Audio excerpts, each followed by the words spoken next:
Hi class, this is JilMac. I'm going to be doing this training video on web development, and specifically we are going to be looking at assignment 13. Students know that they can give me a call anytime. Alright, let's bring this up. Let's look at assignment 13. Let me scroll up to assignment 13, and students know that depending on the semester, the order that the classes are going to be in is the order that I'm teaching them in. So if I'm teaching a class, it's going to be up at the top. If this class is something I'm not teaching this semester, it's going to be down at the bottom. So when you go out to JilMac.com and go out to classes and workshops, you want to look for the appropriate class. Sometimes these will be closed, and when you want to look at the detail of a class, you can open them up. We're going to go down to assignment 13, and I guess I was in the middle of an edit, so I'll save this. And let me blow it up a little bit so that we can see it better.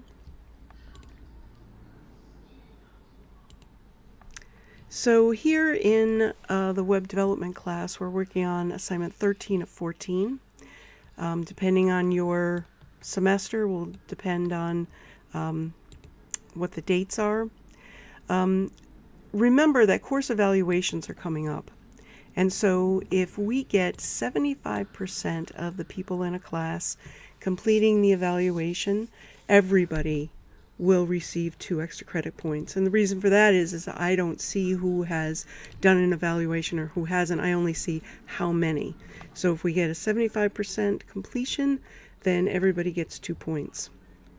There's different extra credit opportunities, and this week is going to be 10 best TED Talks in marketing.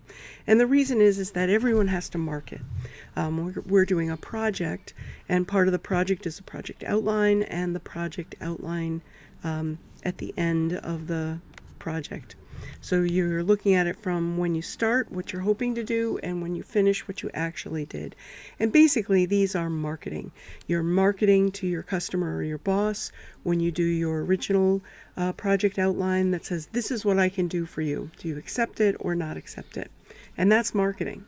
And at the end of the project, when you do your final project outline, it's going to be all that you accomplished. And I hope that you're also going to add what you want to do next, and that is marketing. So everything that we're doing is marketing. We're marketing to our clients, we're marketing to our boss, we are marketing our websites. If your website is out there, you're marketing to somebody, and so you want to kind of understand some of the basics of marketing. So these are some of the best TED Talks. If you watch 5 of them, and give me 100 words, you get 2 points. If you watch all 10 of them, because some of them are very short, you get 3 points. So that's an extra credit opportunity. And I wanted to show you this because this week, or this assignment, we're going to be going over tables and adding JavaScript. And JavaScript adds this new behavior. So let me just zoom in and look at that little diagram a little bit more, and we can see that when we create a web page, what is downloaded to the user are HTML and CSS and JavaScript. Yes, you also download images and sometimes other files, but for the basics, a web page has these 3 components: HTML, and the HTML is the text, images, links, forms, tables, and all of that creates your content. CSS, or cascading style sheets, is what deals with your formatting. So it's background images and colors and fonts. And the reason that we want it separate, and actually a separate external file, although some of our examples will have CSS internally up in the header or sometimes even down in the body, we really want to have this as an external file so that we can share it with all the all the web pages or many of the web pages out on our website for a consistent look and feel.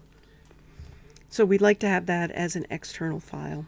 And JavaScript, which we're going to start talking about in this assignment, is what gives us the behavior. It says, hey, this user is having this certain computer with this screen size. Let's display the web page in this format. Or here is a date timestamp of this person's computer. You know, if it's at night, you might have something on your website that depicts it's night, or something to do with that system that it's either a date stamp or a night stamp. Or maybe even that determines which cascading style sheet. If it's during the holiday season, you might want a holiday theme. And JavaScript can give you that. And we're going to show you some examples today. But think about web pages as really being 3 different separate things so that you can separate them out. You have your basic content, and the content can have different formatting, and that web page can have a certain behavior. Okay, so let's go back to our assignment here. So we're going to be talking this assignment about adding JavaScript, and it's just kind of the tip of the iceberg. We do have a JavaScript class which is coming up this summer and fall, and that is CIS2140, and I think it's called, let me just peek at it. The name of it happens to be Programming for the Internet, and so I teach you the client side, which is CIS2140. Alright, so now let's go back. Here we are. So our reading assignment this week is to go over Chapter 18, Tables. And we've been doing tables inside of our Google Sites, and we're going to just talk about it a little bit more. And tables are pretty straightforward, so everybody seems to get that concept pretty well. Chapter 19 is going to be adding JavaScript. And although our text examples are more like shells, there are a lot of different examples out there on STWeb that you can use. I also want you to watch this 4-minute video about the IDEO lab and Reximus. And Reximus happens to be a, this video is just 4 minutes, it's a little Vimeo video, and it tells you about some of the new products coming up, and especially Reximus. And Reximus is a 3D printed little dinosaur that can interact with you because it is using an open source, which means free, face detection JavaScript software, and how it integrates. So watch that because it has some really, really great ideas. And it's one of the reasons that I'm very lenient in what you change, because what's most important to me is that you keep your imagination and that you keep what you're doing and your whole life and all your background, and you take that knowledge base and you apply it somewhere. Now, when you watch this video, who in the world would have thought of making an interactive robot? Or even that a little teeny desk robot could be able to read your face and react to it. These are things that come from your imagination. If I'm telling you to code or to think a certain way, that might be taking away from this rich background that you have. And how you are going to apply this class in your life is totally dependent on you. And sometimes teaching says you have to do it this way and you have to think this way. And really, with our world opening up so much with all of our new great software and all of our new great systems and the absolutely incredible things that you can do, keeping that passion is the most important thing. And so that's why I grade, and that's why I assign the way I do. This week our discussion question is going to be a MOOC, Massive Online Courses. And kind of what are they and some of the different ones and how can you keep learning? Because right now you are taking a college class that costs you $700. Now whether you're getting a grant or whether you're taking a loan or whether it's coming out of your own pocket, is that you are paying this enormous amount of money for a class. And that's great because this class goes toward a degree or a certificate, and those are really important.